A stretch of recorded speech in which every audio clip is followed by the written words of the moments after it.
Bonjour, bonsoir. Bienvenue sur la chaîne de l'immigration et de l'entrepreneuriat. Un moment inédit pour des mesures inédites. Le Canada passe des moments troubles. Ils sont dans une zone de turbulence en ce qui concerne l'immigration. Actuellement, le nombre de 500 000 résidents permanents va être revu à la baisse. Ce chiffre va possiblement diminuer dans les prochains mois. Parce que dans la vidéo que vous allez suivre, 3 ministres viendront vous faire part des mesures qui ont été prises. Et ces mesures concernent le nombre, le volume d'immigrants qui rentrent chaque année au Canada et qui empiètrent, qui affectent le marché de l'emploi. Actuellement, vous allez voir Shane Fraser, l'ancien ministre de l'Immigration, qui est maintenant le ministre du Logement. Vous allez voir M. Boissonnault, qui est le ministre de l'Emploi. Vous allez voir Marc Miller, qui est le ministre de l'Immigration. Ils sont là 3. Et s'ils sont là 3, ça veut dire que c'est vraiment critique et sérieux. Alors restez attentifs et suivez la vidéo. Bonjour tout le monde. Hello everybody. We wanted to come and make ourselves available today. As you've heard from the Prime Minister today, the economy has changed, and as Minister of Jobs and Official Languages, it's my responsibility to read the labour market and see what changes are taking place, and to make sure that, along with my colleagues here, building houses faster than ever before and making sure that our immigration levels continue to build our economy. We're making changes today to the Temporary Foreign Worker Program, and with the changes that we already started in March that took place in May, we will have, with today's changes, about 65,000 fewer people participating in the Temporary Foreign Worker Program.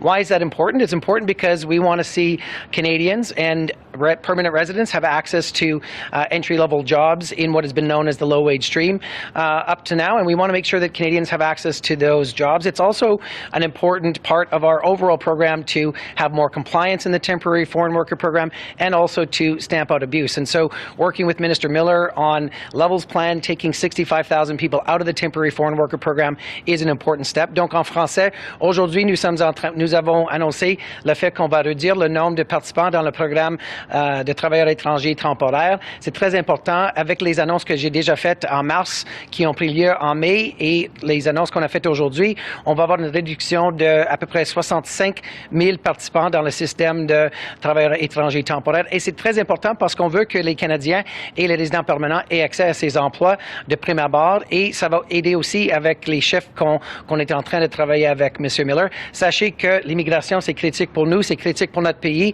99% de la croissance de notre économie est basée sur l'immigration, et donc ça va continuer d'être très important. Je vais passer la parole au ministre Miller et ensuite ministre Fraser. Merci, Randy.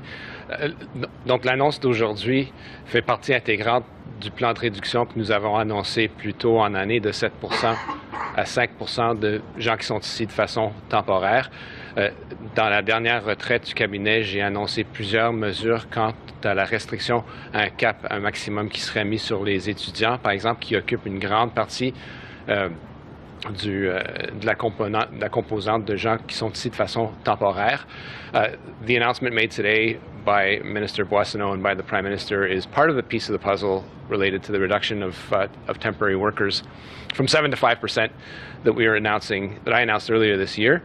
This year's level plan, to be announced in a couple months, will take into account and give a fuller portrait of temporary residents and permanent residents in this country.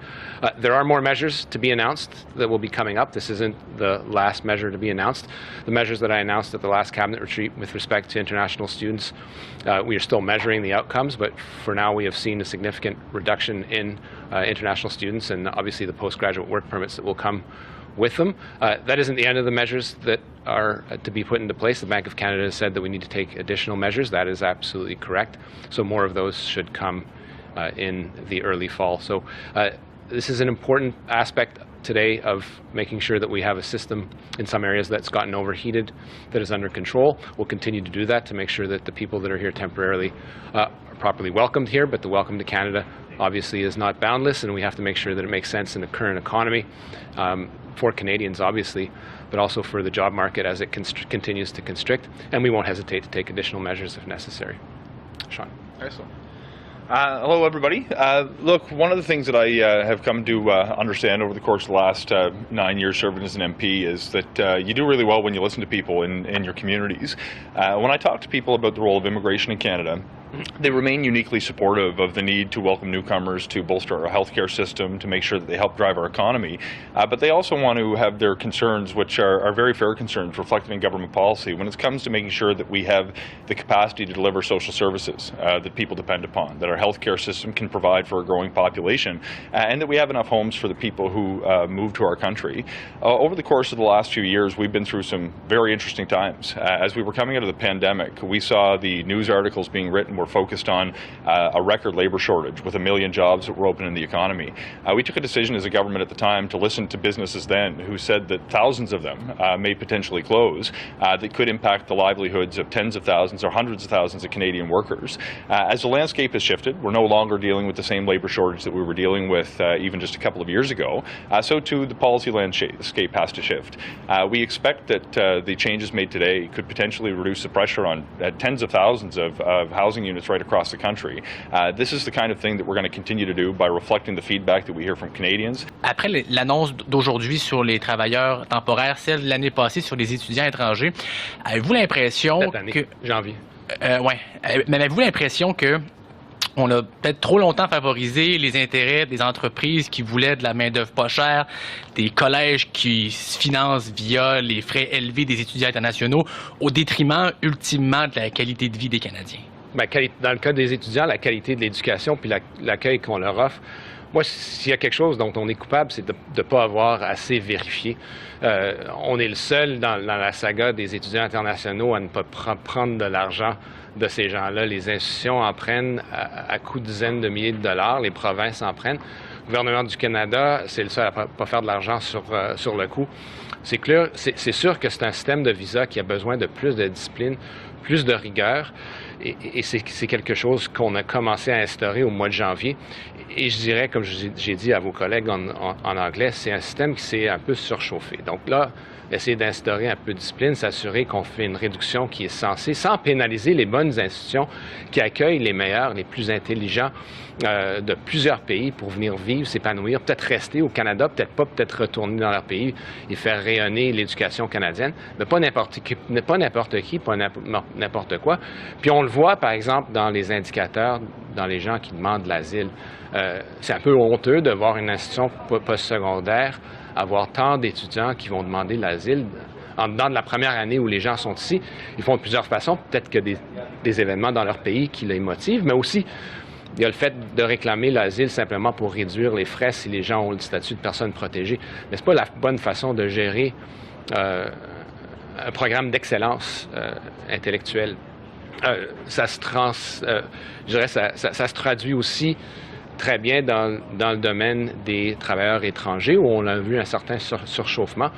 Et puis, comme on se doit de le faire comme gouvernement, on se doit de vérifier. Évidemment, les travailleurs temporaires, c'est quelque chose dont chaque province a pu utiliser au courant des dernières années pour s'assurer une main-d'œuvre à bon prix, mais aussi pour des industries qui sont très, très, très importantes, surtout dans le domaine de l'alimentation. Puis dans un monde d'inflation alimentaire, il faut être très, très, très, très clair et très minutieux dans ce qu'on fait, sinon on risque de contribuer à l'inflation alimentaire. Donc, il y a plusieurs défis. Et je dirais en conclusion, il y a aussi le défi dont on n'a pas mentionné dans cette conférence de presse, qui est celui de l'exploitation. Il y a des gens qui viennent ici, ils se voient exploités, et là, dans la capacité des provinces et du gouvernement fédéral de pouvoir sévir sur des compagnies qui abusent de gens qui se doivent d'être traités comme des êtres humains et de pouvoir travailler, retourner dans leur pays ou rester ici, c'est immensément important. Puis quand on voit des violations de ces principes très importants de droit de travail, il faut vraiment sévir. Merci. Merci.